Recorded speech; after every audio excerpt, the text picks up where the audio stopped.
Now at 5 a.m. on WKYT this morning, investors in the Centerpoint project in Lexington decide to part ways with the project. Coming up, you'll get reaction from city officials. After making national headlines, hear from a little girl who took a tumble while dancing with a Rupp Arena favorite. And while temperatures are hovering in the teens, why not let your mind wander on to spring and summer activities? The Kentucky Sport Boat and Recreation Show is starting today. We'll have more on the big event coming up this morning.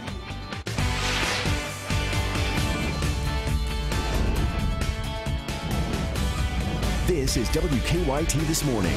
Good morning. Welcome into you. I'm Rebecca Smith. I'm Bill Bryant. We're so glad you're along. It's Thursday and it's February 11th, heading into the weekend, Valentine's weekend, and lots of things going on. Meteorologist Micah Harris is on duty this morning with a few flurries here and there, but cold weather is the big issue. Yeah, that's the big issue this morning. We're in the teens, 20s, but let me tell you this. We do have a couple of flurries, a couple of flakes, but I do not expect accumulating snow today. We roll through the day and watch that just kind of fade away. Maybe even get bits and pieces of sunshine later on. Temperatures in the teens and 20s, as you can see down south.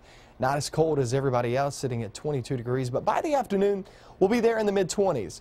It's a cloudy day. Remember, you can get bits of snow here and there. But like I said, I just don't expect accumulating snow out of this.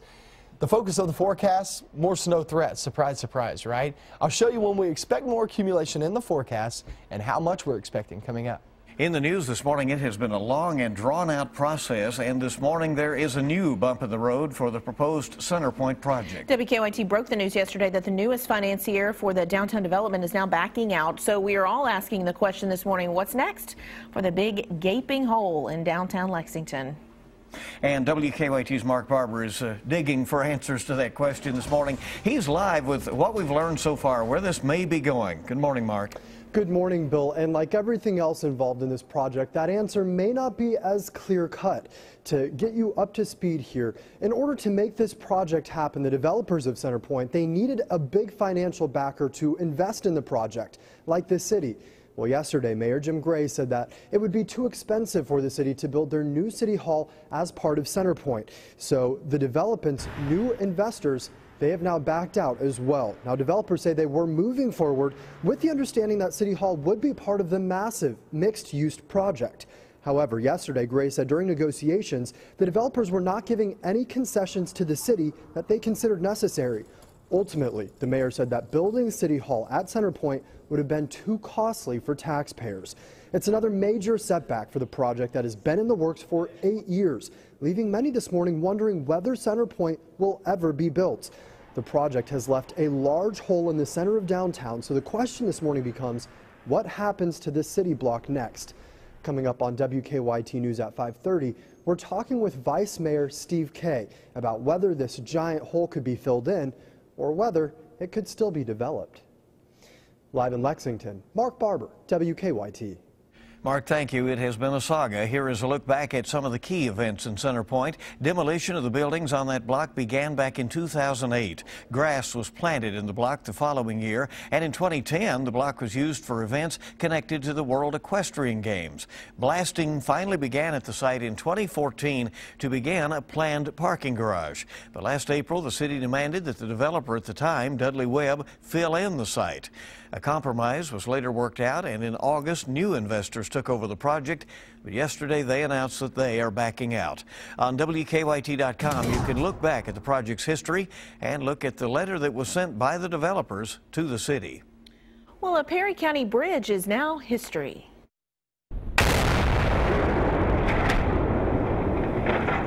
State highway crews demolished the old Highway 80 bridge. It was built in 1929. There had been an effort to move the bridge somewhere else, but the state could not find a good option for that. A new bridge opened last year. State police say they found a stolen vehicle from Lexington in Whitley County. They say they pulled over 43-year-old Glennis Nance yesterday afternoon for not wearing his seatbelt. They say they soon realized that the Jeep he was driving had been reported stolen in Lexington last month. Police say Nance also had crystal meth and Suboxone strips. The Estill County Health Department says more illnesses have been linked to a salmonella outbreak. Health officials say they have 32 confirmed salmonella cases. They say 6 64 people in all reported having stomach-related illnesses. The health department is still trying to figure out the source of the outbreak. The Eagles Roost sports bar and restaurant in Irvine closed voluntarily as a precaution. The health department said it was inspected Tuesday and no major infractions were found. Inspectors did send off 2 food samples from the restaurant for testing. Well, stories grab national attention. A man known for dancing in Rupp Arena fell during a UK game with a young girl in his arms. It happened during Tuesday night's game against Georgia. Video from ESPN shows Darren Moscow picking up 10-year-old Aubrey Derrickson as he was dancing. Aubrey was not injured. There they go. Took quite a spill. She said Moscow later apologized to her. In an exclusive interview with WKYT, Aubrey said she hopes to continue, that he will entertain fans during games. I want him to keep dancing. I don't want him to stop. And I did see the video, the apology video that he posted, and that was so sad it really almost made me cry. He issued a tearful apology. Moscow also told us he's extremely apologetic for what happened. We contacted Rupp Arena to see if he would be allowed to keep dancing during UK games, and we never heard back on that. But it sounds like he's genuinely sorry. Right. Well, we'll see what happens as it goes along there. But everybody's okay. That's the important thing. Yeah. On a cold day like this, warm thoughts sound very inviting. Yes, right? they do. It's nice to look ahead to warmer months. WKYT filling Rupp Arena and Heritage Hall with all things spring and summer for the Kentucky Sport Boat and Recreation Show, kicking off in a few hours. Michelle Chamberlain is live there with some of the things that we'll find at the show. Good morning, Michelle. Can't wait for the spring weather. I'm sure everyone at home is thinking the same thing. And if you want to get ready for this warm weather, come here to the Kentucky Sport Boat and Recreation Show. As you can see, I'm surrounded by Hobie kayaks. They're pretty cool looking, huh? But you know what? The boat show is not just about boats. There's so much fun going on here. And it begins today at 2 o'clock here at Rupp Arena and also at Heritage Hall. You will find all types of boats, RVs, and anything you'll need for warm weather adventures. It's really a great time to buy and look at boats, and it's the only time of year you can see so many boats in one space, 100,000 square feet of space at that. You'll be able to meet pro anglers, including the G-Man Gerald Swindle, and for the adventurous types, there'll be a zip line here in Rupp Arena. I hear Micah Harris has been known to go zip lining before, and there are plenty of things to do for the kids as well. There's Rosie ponies. They can ride the ponies and visit the petting zoo. There's even a trout pond. It's a way to kind of introduce your kids to fishing. So if you're becoming tired of this winter weather like I am, come here to the Kentucky Sport, Boat, and Recreation Show. It begins today at 2 o'clock here at Rupp Arena. You can get tickets at the door. It's $10 a day, and there is so much to see here. I'll show you more throughout the morning. Live in Lexington, Michelle Chamberlain, WKYT. I always really like looking in those RVs. They're fabulous. Oh, yeah. You know, it'd be fun to take a big trip in one of those. Oh, yeah. Yeah. They look great, and there's all kinds of food and fun and exciting times on the way starting today. WKYT This Morning is just getting started. It is 5:08. While driverless cars may seem like a futuristic idea, one tech giant now has the green light to begin manufacturing concepts. That story ahead, and a popular fast food chain is adding new items to the menu. We'll tell you when you might be able to get your hands on one, coming up on WKYT This Morning. Wish I had a hot dog right now. I don't know about you. 16 degrees right now in Lexington. We're 20 southbound. The cold temperatures, they'll stick around for quite some time, but I'll show you when you can expect more snow coming up. Now, your zone-by-zone forecast with meteorologist Micah Harris. We have a few snowflakes out and about early this morning. Nothing that's causing any issues, though, and I don't expect accumulation today. We're going to take a break, if you call it that, from the snow. And look, we're going to pick that right back up tomorrow morning, so don't get used to it just yet. Let's look down toward the southeast. Still rolling into the southeastern zones. There are a few flakes, and that'll go back toward, say, Boyle County and northern portions of Lincoln County. Garrett County heads up. You'll have a few flakes flying on through here very shortly. But remember, I don't expect accumulating snow out of those. 16 degrees right now in Lexington. We're 14 down 64 all the way to Moorhead. And then usually work your way southbound into Monticello, Somerset, London, Corbin area, Middlesboro, Whitley County. We're holding on to Williamsburg in the 20s. We get into the afternoon, we'll stay in the 20s for the most part. And it does look like mostly cloudy skies will prevail. Here's the deal, though. Once you get into the afternoon and you have mostly cloudy skies with temperatures like these, you could still get a couple of flurries, couple of flakes. So there's a small chance of seeing that. But remember, you're picking up some flakes, but you're not picking up snow there on the ground. We go through the night and into tomorrow morning looking for that snow to be on the increase. Watch this hour by hour. So we take a break today, right? Then we head into tomorrow, and look what's happening tomorrow morning. Here comes a system diving on in here. Here's 7 a.m. tomorrow morning, holding on to some of those snow bands, working their way on through. This will cause some problems tomorrow morning there for that early morning commute. It's light snow. It's not heavy snow, but it's just like the past few days. It's been just enough to cause some problems. And then we take your way off toward the afternoon and evening. Watch this. Boom. Now you get that northwest flow. And whenever we see this northwest flow, what that means is the wind's coming out of the northwest. What happens is it gets over those lakes, Lake Michigan, grabs that moisture and pulls it on down. So this is actually lake effect snow most of the time that we get these light snow makers.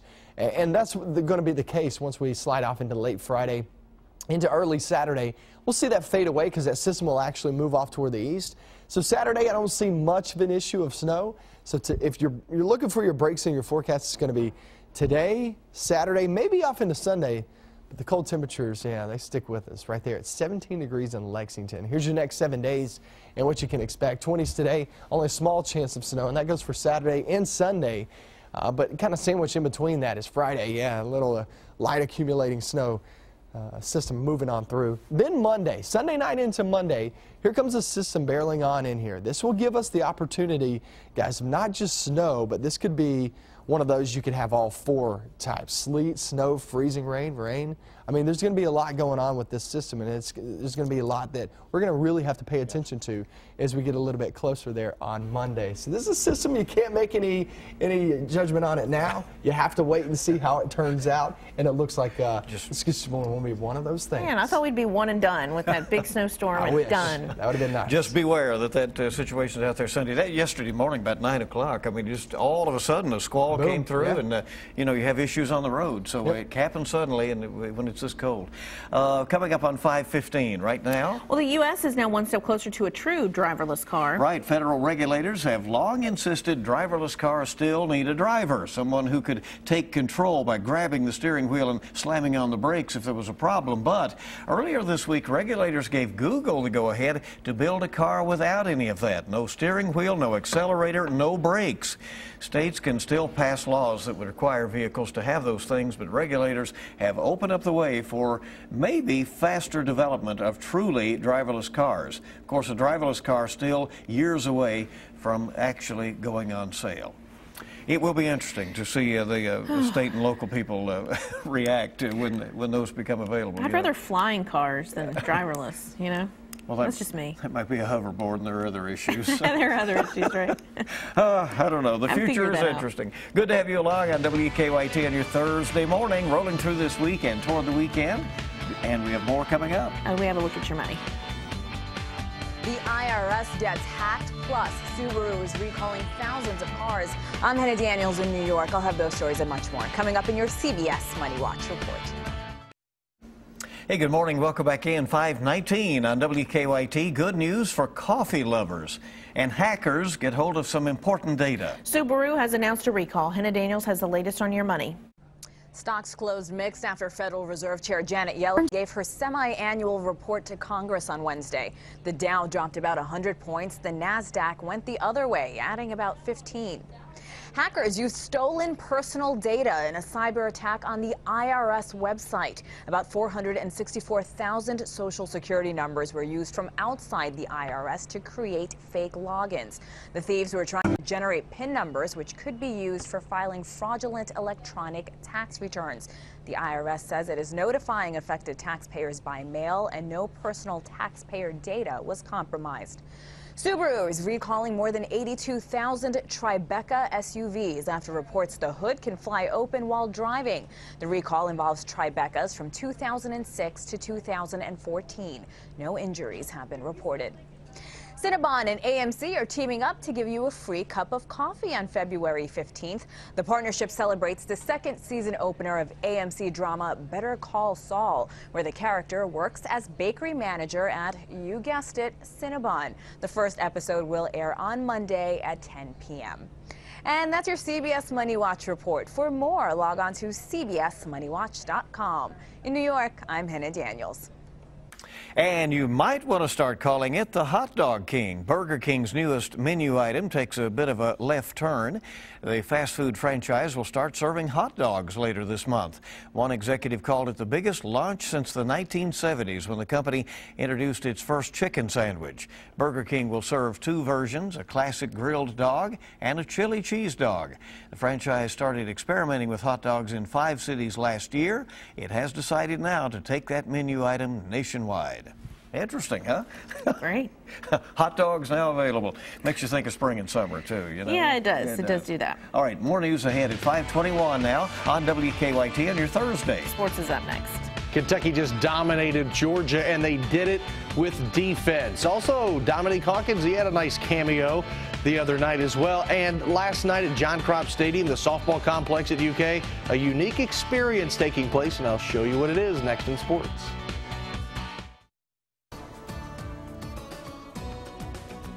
Another morning that is extremely cold outside. Teens and 20s, at least we're not dealing with the single digits, and also maybe just below zero. That's okay. We can leave that on out. The First Alert Defender Live Radar Network. Here's what we're dealing with down toward the south and the southeast. Yeah, maybe a couple of flakes, but look, I do not expect any accumulation for today. Teens in the 20s, so the roadways look pretty good this morning, and I expect most of your kids will be going to school this morning too. So that's a live look outside, not all that bad. We get into your afternoon, mostly cloudy, a couple of flakes, but remember, no accumulation expected today. Let's check out sports, see what's going on.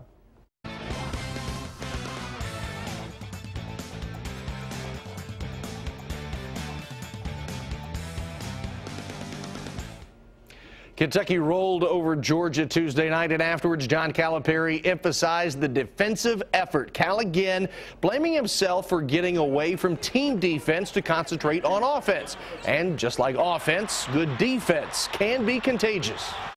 Yeah, I mean, one guy starts bringing energy, then it's just like rolling downhill. You know, everybody else is going to come with it, and if you don't, then coach is probably going to take you out because you can't. Once you hit that level, you don't want it to, stop. You want to keep going and going, and it's just how it is. A lot of times with us, and I say it all the time, it comes back to me.